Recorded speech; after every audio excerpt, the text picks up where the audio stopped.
We are here in the lovely Shingle Springs, California. I'm sitting here with Elena Shirin Zoe, woman of many names and many talents. She is a singer, songwriter, producer, photographer, videographer, performance artist. Now a farmer. Now a farmer, which I think is a great balance to all those things. It's my dream. It's my childhood dream. Yes, because when we exist so much in these digital worlds of creation, we need a rock. We need a rock and grass and plants and cow poop. Yeah, a lot of cow poop. And all those elements to center us back in. Yeah, 100%. So this is I believe the 8th episode of Adapt and Thrive, which is all about how creatives and healers and educators and just really cool people that I know have, shifted their lives in the times of COVID, and shifted their work, their approach, so that they didn't get stopped or immobilized by the challenges that COVID brought, but actually saw it as a creative opportunity. So I'm excited to delve into how you have interpreted all of that and taken all of that. Yeah. So, It's been a ride for all of us. It definitely has. 100%. So, where I usually start off all of these discussions is just so we can give the viewers a clear idea of what your life was like pre-COVID, what your work rhythm was like, what your aspirations were. I was touring most of the time, constant traveling, not having a home base since a year or even more, a bit more than a year. Very much finding the feeling of home within myself and actually dealing with constant surprises. It was very unsettled, my past year. Was it an unsettling feeling in your music work? Like, did you feel like the tour life was not a good fit for what you were trying to express through your music? Well, I was touring with Moonhooch, so it was not... I was supporting them a lot, and I released my album during the whole COVID pandemic. So before the pandemic, I was basically, doing the final steps of mastering, mixing, getting ready for that launch. Exactly. And, which I'm sure was going to be supported by tours. Yeah. And of course, all of them. Right. Zero. Nothing. They were supposed to be in Europe. There was supposed to be an album release tour, and it's gonna happen soon. Yeah. When COVID hit and we planned to only stay 2 weeks at my ex-partner's parents' house, which is in the middle of nowhere. It's kind of like this, exactly like this, actually, just filled with poison oak. It was pretty gnarly. Cows? No cows. No cows. Mountain lions. I never saw one, but we saw the tracks. Oh, everywhere. Wow. Yeah. Around the corner of our... I've heard when you see a mountain lion, it's already too late. Yeah. So, Bye. yeah. It's pretty intense, but I was always kind of wishing to see one. Totally. There's special, intense definitely a power creatures. And majesty right exactly. there. Very majestic. Yeah. So it sounds like the tour life was, you were moving things along and your art was getting made and you were ready to... Was this going to be your debut solo record? Yeah. Cool. So major opening point. Oh yeah. I'm sure confronting, the inner challenges of making that step forward. It's a difficult thing to do. Yeah. So right at the cusp of that, bam, COVID happens. So what was your felt experience like when that went down? It was extra difficult because I released that album in Europe while I was in California. So 9 hours time difference, while I was at a place where there was hardly any Wi-Fi or service. So there would actually be situations where I would have interviews with magazines, and the connection was so bad that I, cut off, and I felt so. I felt a bit. I mean, I love to be off grid, and I love to be offline. Yeah. Very much, and I need it. But in those situations, it was kind of uncomfortable to just deal with such an extreme situation where these two components of like time difference and just like blockages in communication options is just really, it's been a challenge, and it's been sometimes very hard to like stay calm with my nerves, because sometimes I would literally have a release of a single of my album, and the upload of the music video would just like get stuck in the middle of the night, and I would have to wake up at 2 a.m. to make sure that it's on time, because my label, it's like it's all of that, and it like one of the overarching themes of like people's experience in COVID is a giant exercise in non-attachment. And it's like, it's so difficult when we're creating something and we've poured so much work into a video or something, and then we're at the mercy of an internet connection or an upload failure. And it's something like that can land on us so personally when really it's just some, dumb technology thing. So was the fact that was happening kind of exacerbating those feelings that you were feeling at that time? I mean, with the music video, it was just nerve-provoking, but what I really felt, what really touched me, is these moments where you want to like stay in touch with your friends and family. Yeah. In that time where I personally had a lot of challenges within my private life, and in moments where you really enjoy connecting with people, with your community, with your tribe, it's just fucking, it breaks your heart, because you can't talk to that person. Yeah. And because I was like cut off of any community there, things were way more difficult. That's something that I really, really realized, especially now after I have community again with all the people that on the farm. It's been a whole discovery of what community really means to me, and what the sacredness of alone time really means. The balance of it all. Yeah. Yeah. A daily dance, and especially when you live together. I think it doesn't matter, actually. I think it is equally challenging if you live alone, or if you live with your partner, or if you live with multiple people.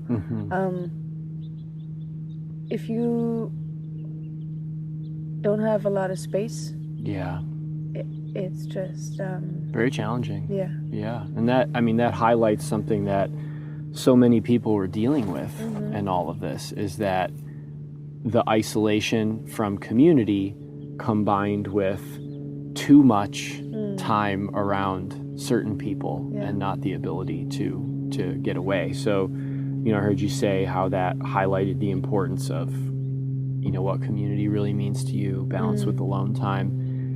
When you were going through the most difficult part, did you find there were certain tools that you had that allowed you to, weather that situation? Because I think a lot of people, have been in that place this year, and, we'd love to hear what you have to offer about that. A lot of it was going for a run.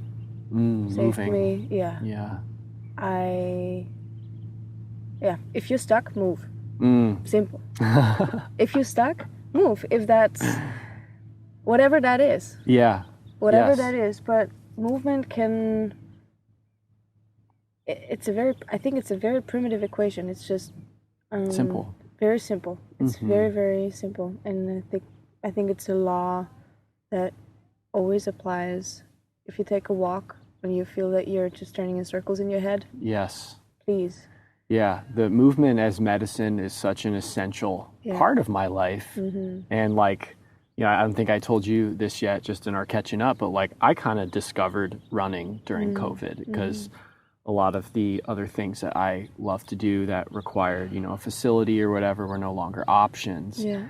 And, you know, the beauty of walking and running is that like, you don't even need shoes. Exactly. Wherever you go, you can just be there and you can get that change of perspective. And it's definitely opened up a huge world for me. Yeah. So yeah, that's one tool we always have available to us, which is wonderful. Anything else? I did quite a lot of yoga.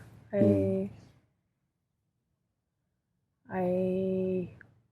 have a very, very intimate connection with my notebook.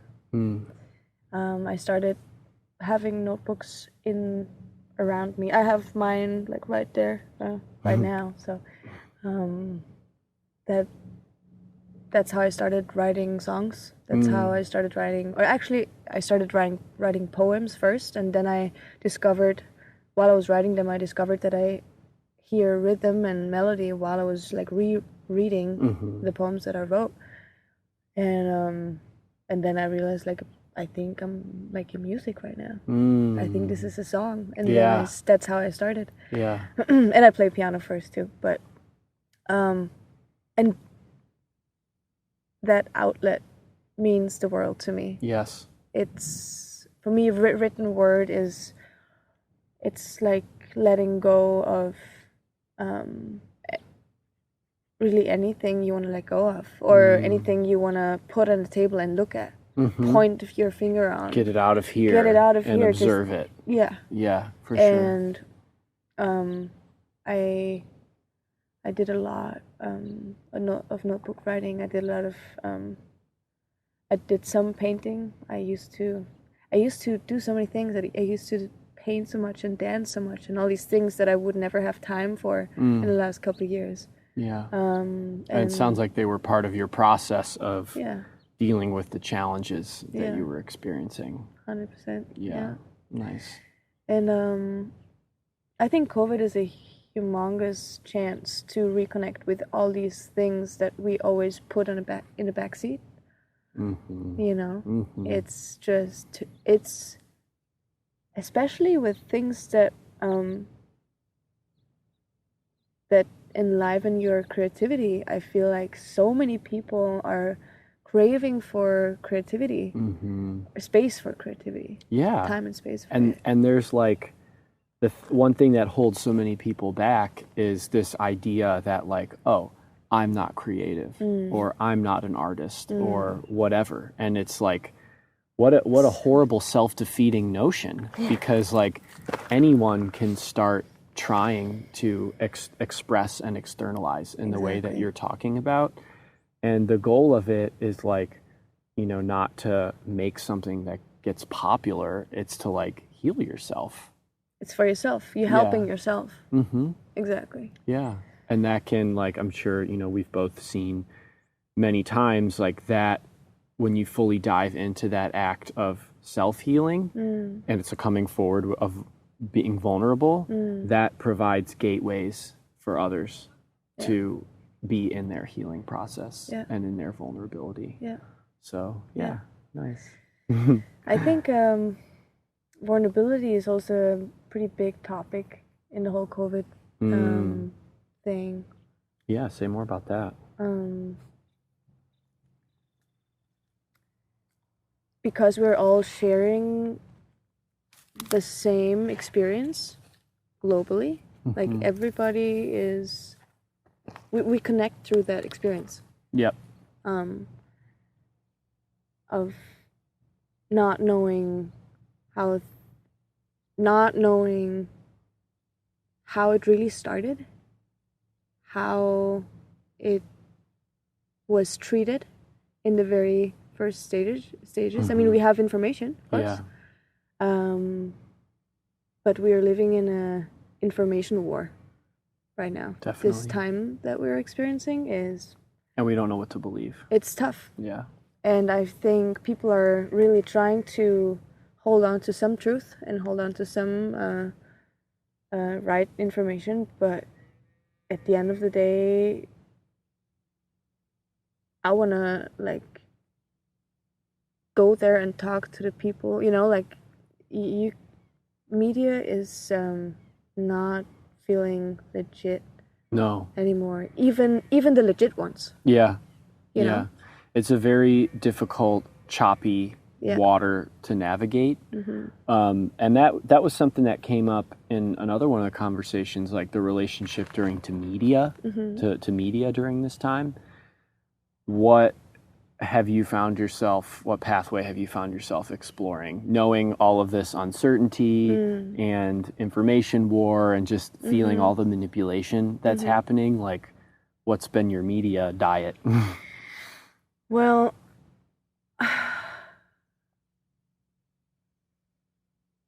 gotta think about that one. I did always kind of compare media from my home country, from Austria, and the ones from the States, mostly New York Times, or I watched a couple of what's his name again? There's a podcast, maybe it comes to me later, and I just really tried to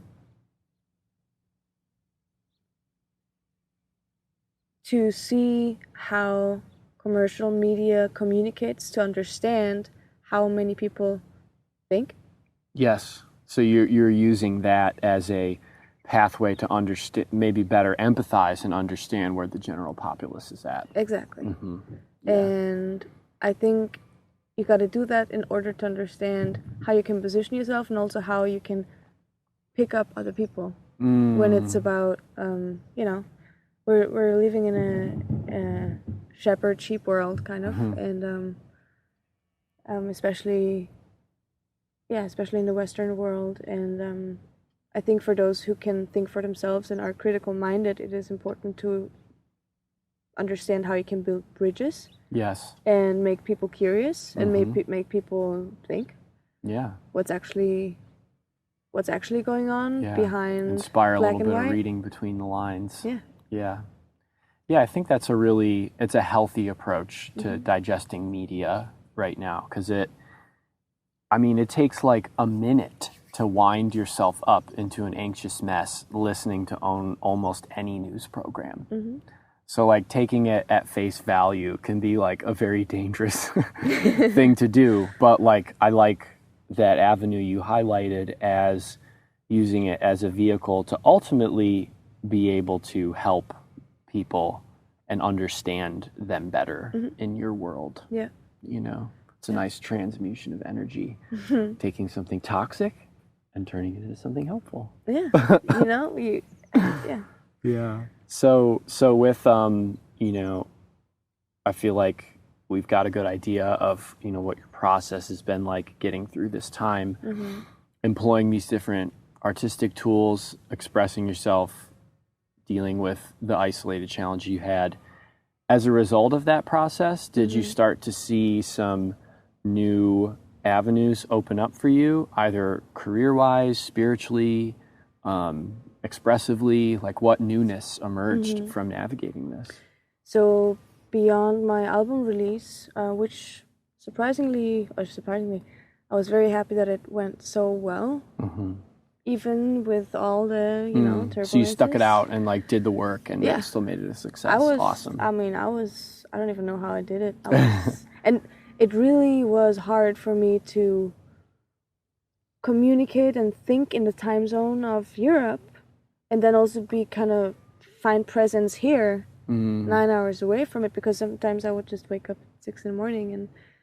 and send files for hours and hours because the internet was so bad. Yeah. That was literally It was like Into the Wild album release. That was the kind of situation. Actually, that was exactly. Which is kind of cool though. How like, all right, it's 2020.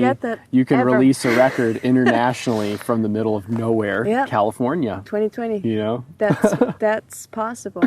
Yeah, but it's important to see, like, you know, for non-musicians or people that just, you know, maybe aren't as familiar in this world. It's like, that it's an alternate version of the experience, but it is not the same as being able to have those interpersonal interactions when you release a big piece of artwork, you know. So I definitely empathize with the challenge of having to do it that way.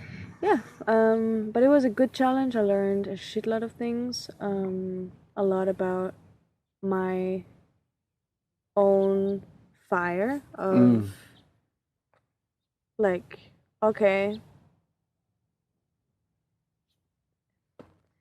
this album really showed me where I'm at in terms of self-commitment, because I was playing in projects all the time, in band projects and collaborations, and I always was sitting on my solo stuff, and I never took it serious enough to really take it as important as, you know, the responsibilities that I had towards other projects.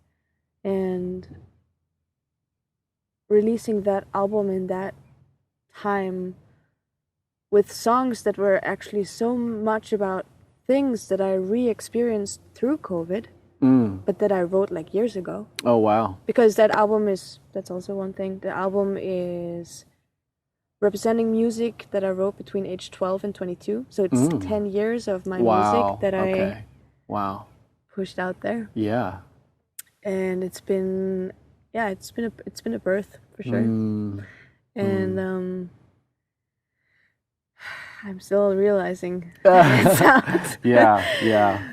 And how much of you is expressed and contained within that.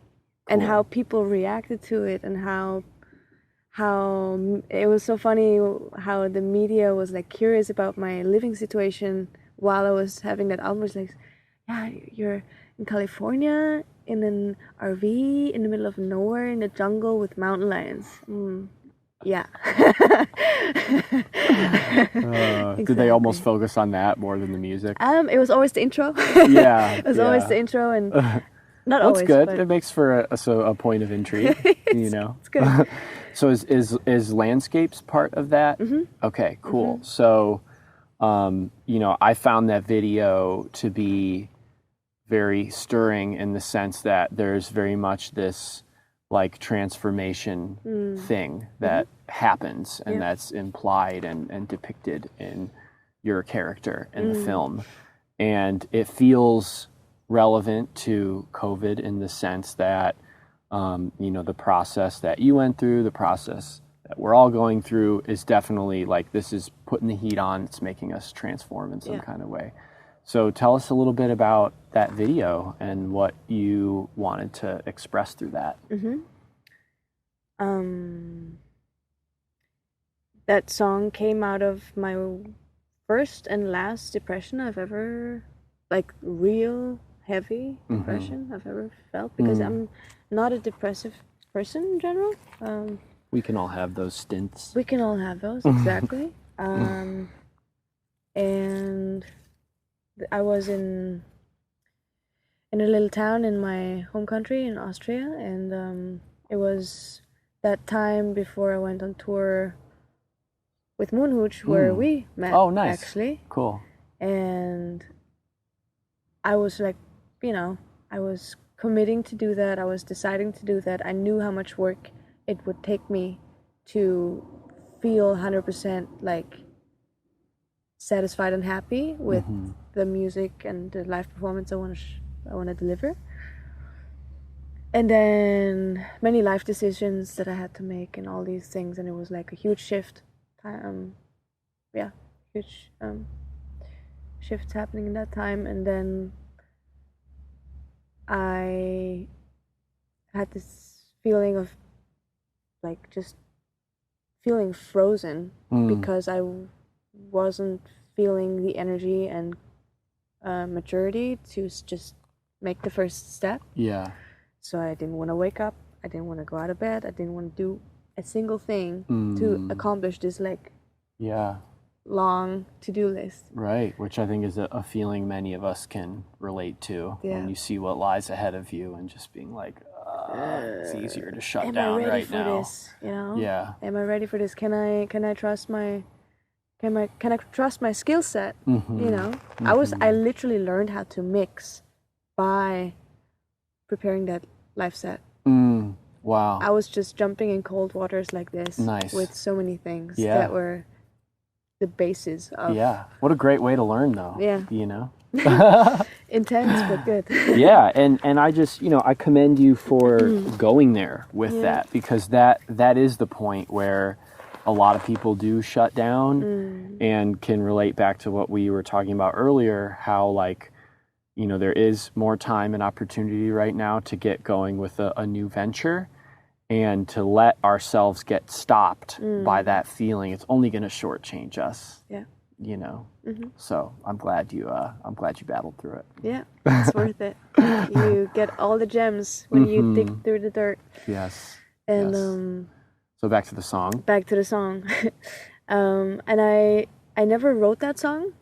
I was literally screaming it out of my system after a lot of tears, a meditation, and an intense mystical experience during that meditation. Do you know Tom Canyon by any chance? Yeah, I'm gonna introduce Canyon's in the name, so I like all things canyon. Wenzel showed it to me. It's how can I call Major him? inspiration? He is creating sounds with his voice that take you on a journey through time and space, but like in dimensions I never have experienced before. And vocally. Cool. Very trippy. Very trippy, very touching. I listened to one of his sound meditations before I was writing that song, and I actually sent him the song too. Oh, cool. And yeah, it was very lovely. Nice. And I think I just captured this moment where I was stepping into my power after this depression of like, okay, I believe in myself. I feel guided. I trust my steps. I trust my ability. Yeah. All these things, just it's literally like a manifestation of that threshold of like, I feel stuck, I can't do this, I feel so small, to let's go. And that's landscapes. Yeah. Awesome. And that's what, and then it's actually funny that it came out that way. We shot that music video, or that part of the music video, in the Redwoods. I remember that. Yeah. And I had long brown hair. And then I wanted to grab some more footage because it wasn't quite enough.